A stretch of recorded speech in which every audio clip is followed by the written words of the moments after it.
You know that searing feeling in your chest after a meal? For millions of us, it's just a part of life. But what if the very thing you're reaching for to put out that fire is actually fanning the flames? Well, today we're going to dive deep into the acid paradox. So let's just ask the big question right up front. That antacid you keep in your cabinet, what if it's not the solution at all? What if it's actually the source of this frustrating, endless cycle? I know it sounds completely backward, but the science here might just blow your mind. I mean, you know the drill, right? The burn starts, it creeps up your chest, you grab those chalky tablets, chew them down, and for a little while, you get that sweet, sweet relief. But it's always just temporary, isn't it? The very next night, you're right back where you started.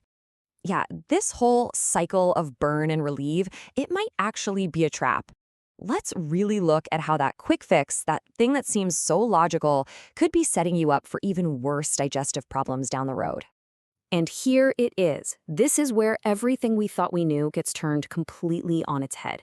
For decades, the big myth has been that heartburn is all about having way too much stomach acid. But the reality, for so many people, is the exact opposite. It's not an overproduction of acid, it's a lack of strong acid that's the real villain here.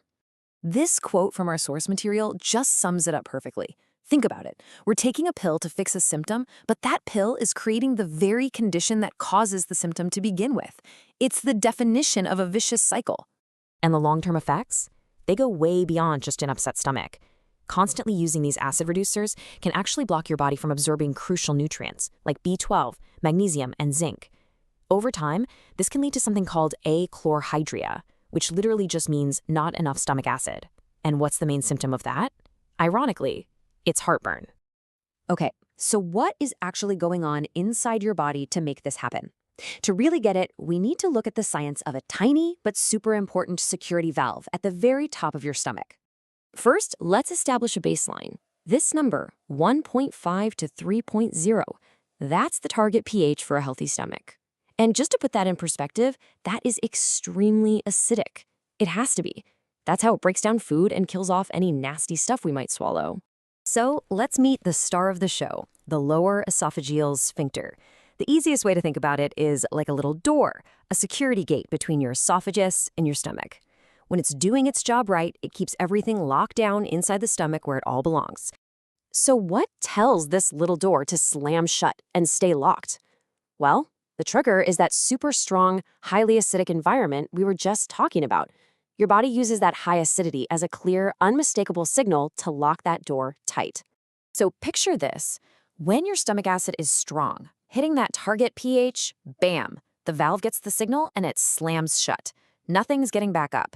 But if your stomach acid is weak and diluted, there's no signal. The valve just doesn't get the message, so it stays all relaxed and loose and open. And that's when you get reflux.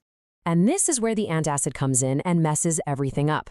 When you take one, you're neutralizing whatever little acid you have left. You are basically making sure that the valve's trigger signal is never, ever sent. So the door stays open, letting that weak acid splash back up and cause the exact burn you were trying to stop.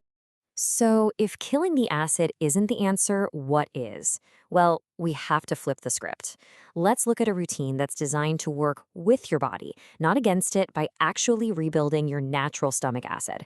And just a quick but really important note here, this is for informational purposes. You should always talk to your doctor before making any changes to your health routine. So the source material lays out a pretty simple 3-step routine. Instead of taking things away, this whole approach is about giving your body what it needs to fix itself, adding acidity back, using the right kind of salt, and then making sure you have the key nutritional building blocks. Step 1 is so simple, and it does the exact opposite of an antacid. By drinking a tablespoon of apple cider vinegar in some water before you eat, you're helping lower your stomach's pH. You're giving that sphincter valve the acidic trigger it's been waiting for so it can close properly. Next up, salt. But not just any old table salt. See, your stomach acid is hydrochloric acid. That's HCl. The Cl part stands for chloride. And where does your body get chloride? From salt. High-quality sea salt gives you this crucial piece of the puzzle, unlike a lot of the heavily processed stuff. And finally, step 3 is all about giving your body the right raw materials. You know, you can't build a house without bricks and mortar, right? Well, it's the same idea here. Your body needs specific materials to manufacture strong stomach acid. It can't just make it out of thin air. So, what are these critical building blocks? Well, according to the research, we're talking about nutrients like zinc, potassium, and vitamin B3. By making sure you get foods rich in these things, you're giving your digestive system the exact tools it needs to do its job right. The acid paradox is such a great reminder that sometimes the most common advice isn't always the best advice. It's a wake-up call to question what we think we know and to really dig deeper for the root cause. So the final thought we want to leave you with is this. What other health truths that you take for granted might be worth a second look?